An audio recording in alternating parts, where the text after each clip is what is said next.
Hi, this is Brandy Shantz, and welcome to Living Chronic. Today, I'm just going to talk a little bit about some updates and how far I've gotten with some of the research I've done on drug induced lupus, some of the research that I've done on how these types of reactions are communicated to doctors, patients, um, anyone involved, really. It really seemed odd to me that no one was able to identify my drug induced lupus for 19 months. And of course, anybody who's heard my story knows that I suffered quite a bit, lots of pain, loss of mobility, just loss of my entire life. I really just lost 2 years of my life to drug induced lupus. And it still causes a lot of different emotions within me.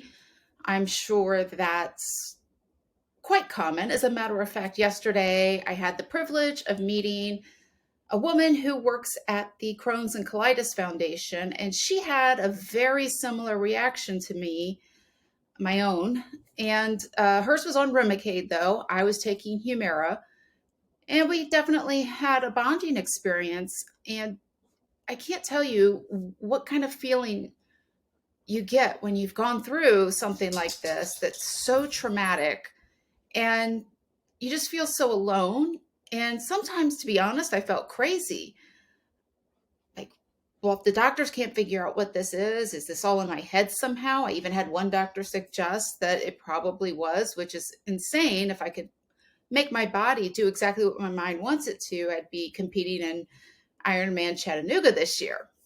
But obviously, it was not in my mind. And it's just so refreshing to meet other people and hear them talk about their experience and to know and understand that this is traumatic. There's nothing wrong with you. And it does take a long time to recover. And that's where I am. I'm still recovering and I deal with a lot of anger. I deal with a lot of depression. It comes and goes. It's gotten better. Of course, everybody should know by now.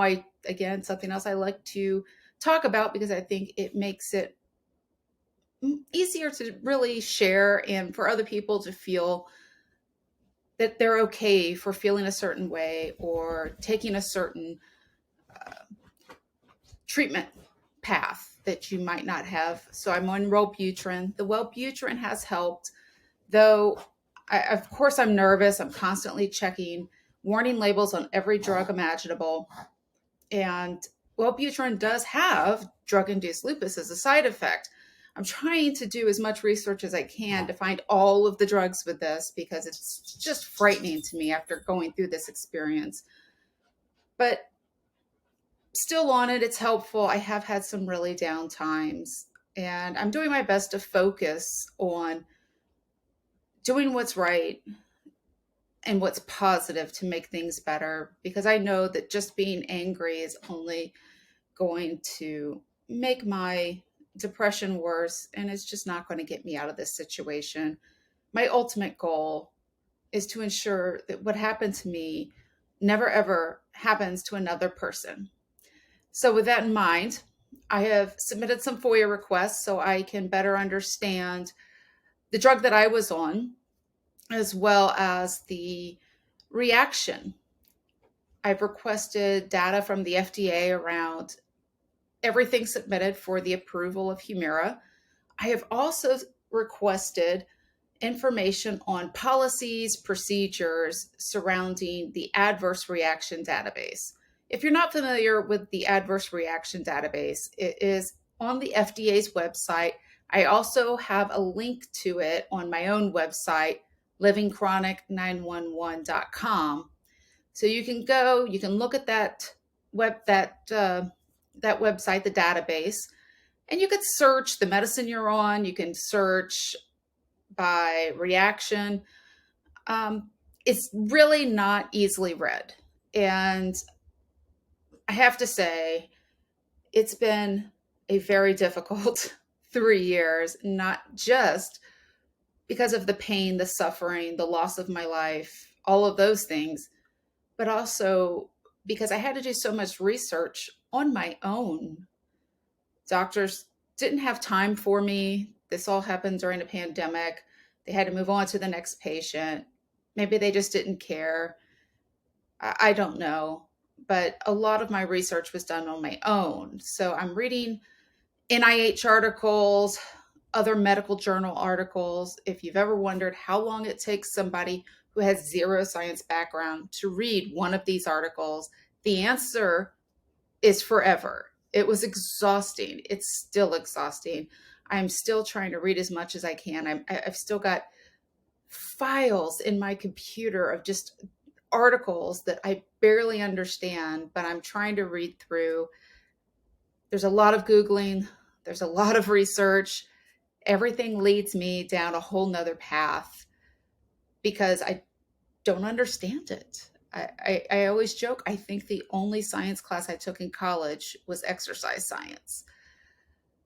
But the policies, the procedures around the adverse reaction database, this gives me a feeling of hope.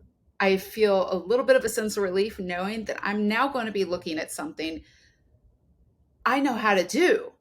I can reorganize a business, an agency, to ensure that it works correctly. And right now, I can tell you the adverse reaction database does not work correctly. If it did, in theory, I would never have gone 19 months without a diagnosis. And I've often said it can only be one of two things.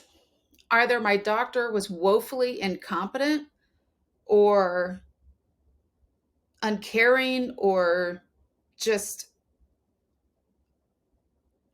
really, just malpractice at the worst. Or the FDA and the drug companies are not doing enough to ensure that all prescribing physicians understand the side effects that may come out of that drug that they are prescribing. My reaction is not uncommon. That's something I've learned for certain.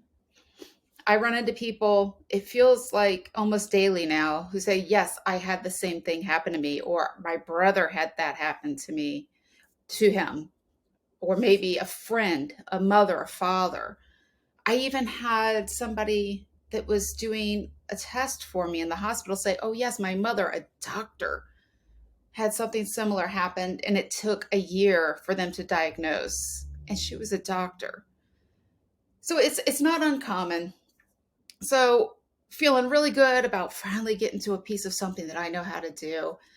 And hopefully when I do get my FOIA requests in, I can take a real deep dive into how that adverse reaction database is being used, how it is being used to communicate various reactions, how it's being used to research certain reactions, if the current regulations, the current rules around how reactions are even recorded is done correctly.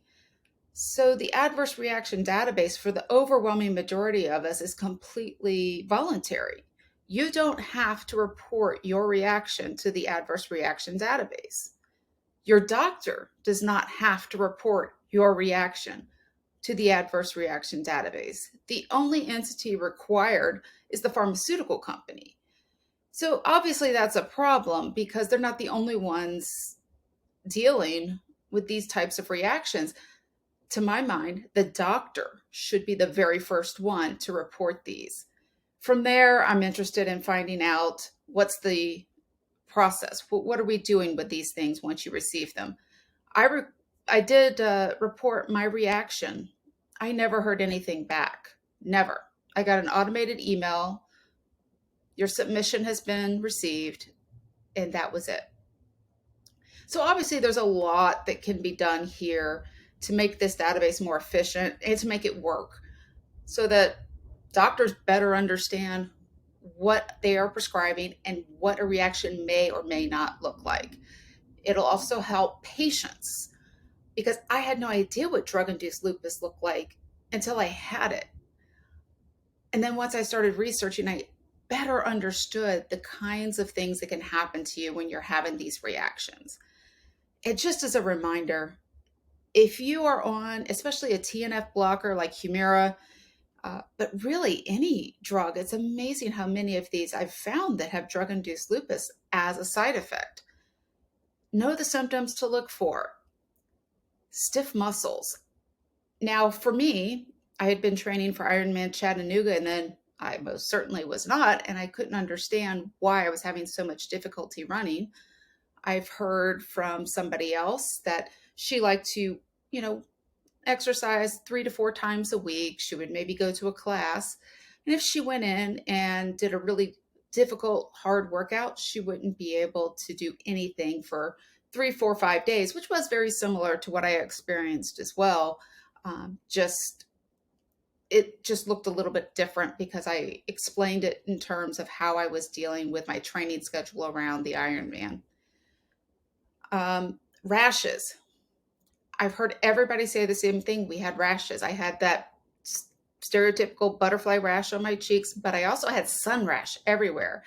And every time I went outside, I would have just this rash across my chest and on my neck, itched, painful. I lost my ability to walk. I have heard so many people say the same thing.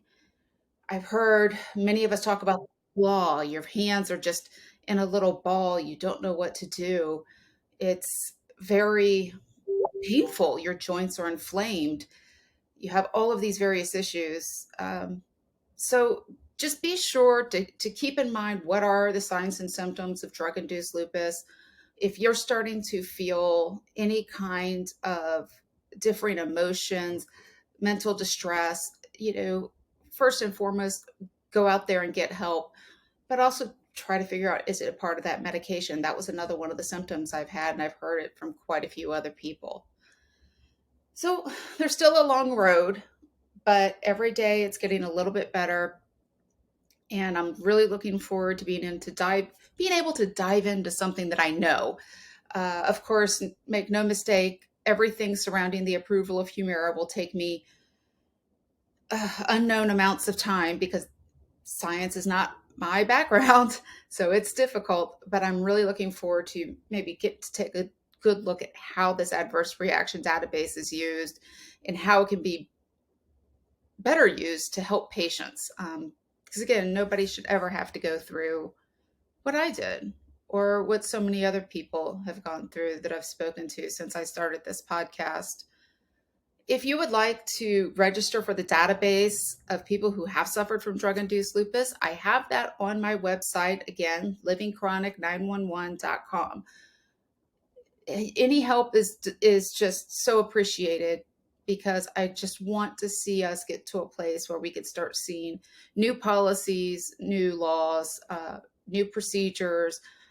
We got to do something. There's too many people who have had these types of reactions and have not been able to get quick resolution. It's honestly absurd that anyone should have to lose 2 years of their life. And I think that the pharmaceutical companies, doctors, and the FDA should be held to more account because we're human beings, not just a number. So my next podcast I'm looking forward to, please don't miss it. Dr. Bruce Kerr of Potomac Psychiatry is going to be speaking with me. Julie Wendt, the nutritionist, she has a specialization in leaky gut syndrome. Lots of great information. These guys really do specialize in working with people just like you and me. And I know we're going to learn a lot from them. So until next week, thank you for listening. This is Living Chronic.